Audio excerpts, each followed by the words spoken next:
The video will start in a few seconds, but as a reminder, remember, if you have a question, comment, or suggestion about this video, please follow the link below.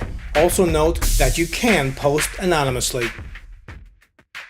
Hello again, I'm Rodney Reynolds from 3dgameman.com and welcome to another video review. Today I'm looking at the Cooler Master CM Storm Scout 2 case. An excellent looking box that has lots of pictures of the product on it, plus plenty of features and specifications. And there's two holes, one in either side of the box, so if you're picking this up in store, you can just grab it and go. Your typical case packaging material, styrofoam on either end, and the case itself is in a plastic bag. Now let me unpack it and let's have a closer look at the case. Included is an installation guide, and they have plastic here on the front logo, also on the side window. They include this accessory box which is inside of the case, and in it is a bunch of drive rails for installing the 5¼ inch drives, as well as screws, motherboard standoffs, cable ties, and a speaker. This is a mid-tower case. It's comprised mainly of steel, plastic, and mesh. At the top they include a strong, comfortable rubberized handle. As well, there are more grab points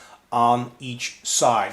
This makes it so much easier to transport the case. If you're into LAN parties, this will be a godsend. If you're not, it still will be. Even if you're transporting this case within your room, your home, your office, it will make it that much easier. There's a mesh ventilated section right here which actually can come off, and you can install an optional two 120mm fans. Conveniently located at the top front is the main power button. This is for turning the computer system on and off. They also include an LED power button.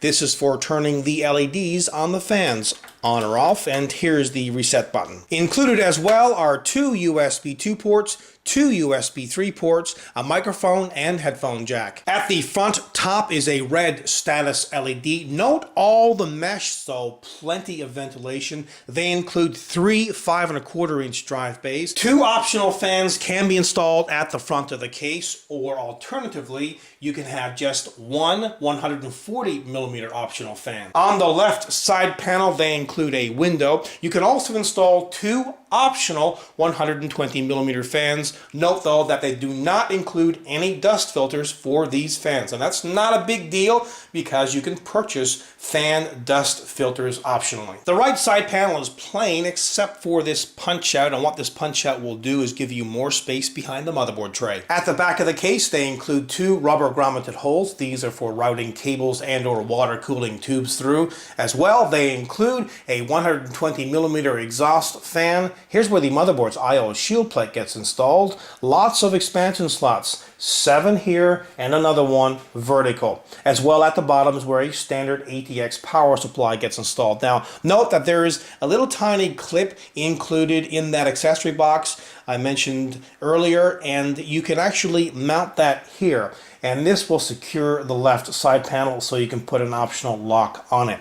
As well, they include 4 thumb screws, 2 on each side panel. The interior is black. It fits micro ATX and standard ATX form factor motherboards. Now note that the motherboard tray is not removable, although the motherboard tray does have a large hole on it. This is for removing the cooler's retention plate, an enormous time saver. They also include lots of rubber grommeted holes for routing cables safely and securely behind the motherboard tray. And there's plenty of space between the back of the motherboard tray and the right side panel, so you can fit lots of cables back there. It's important to get as many cables as you can behind the motherboard tray. Keep them out of the case. It not only looks good, but it will increase air circulation inside the case. As I mentioned earlier, there are 3 5¼ inch drive bays, and each one of these has a toolless design, so this will make it very easy for installing or removing drives.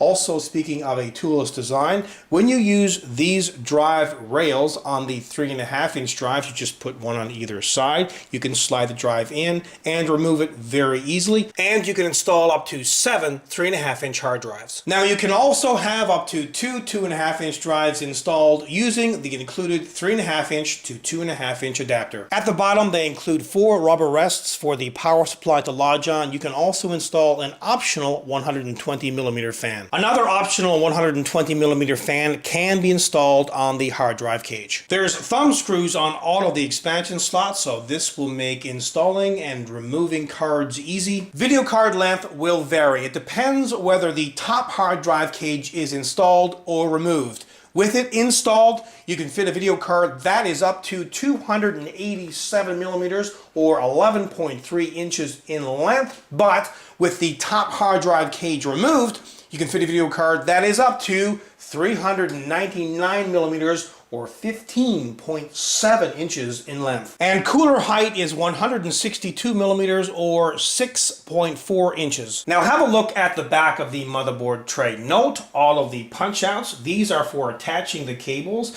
and as well there's plenty of rubber grommeted holes. These are for organizing the cables, and like I said, there's plenty of room back here for lots of cables. At the bottom of the case they include 4 audio video style feet, and by the way, each has a soft bottom. They also include a removable dust filter. This is for the power supply's fan. But they do not include a removable dust filter for the optional 120mm fan, although there looks like there's provision for it. Now, before we have a listen to the stock cooling, I just want to go over the fan options as well, because they only include one 120mm fan, and that one is at the back of the case. So you can have up to 2 120mm fans at the front, or just one 140mm. On the side, you can have up to 2 120mm fans. On the top, you can have up to 2 120mm fans. Inside of the case, on the hard drive cage, you can have one 120mm fan, and you can also install another fan on the bottom of the case. Finally, have a listen to the stock cooling.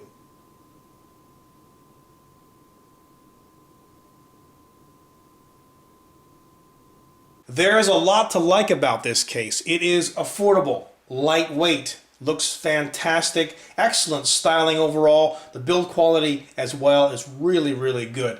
I love the fact that they include this strong, comfortable handle at the top, convenient location right here for the power button, reset button, so on and so forth. As well, they include plenty of places to install optional fans. However, it would have been nice if they include a few more, because as it stands right now, they only include one 120mm fan at the back of the case, and also some other dust filters would have been nice if they included those. Even though you can buy them separately, still, to include them would have been something that you would not have to go out and purchase. Overall though, this is a kick-ass product. Until next time, take care. I hope you enjoyed this video review, and please note that pricing for this product is available on the 3D Game Man video review page.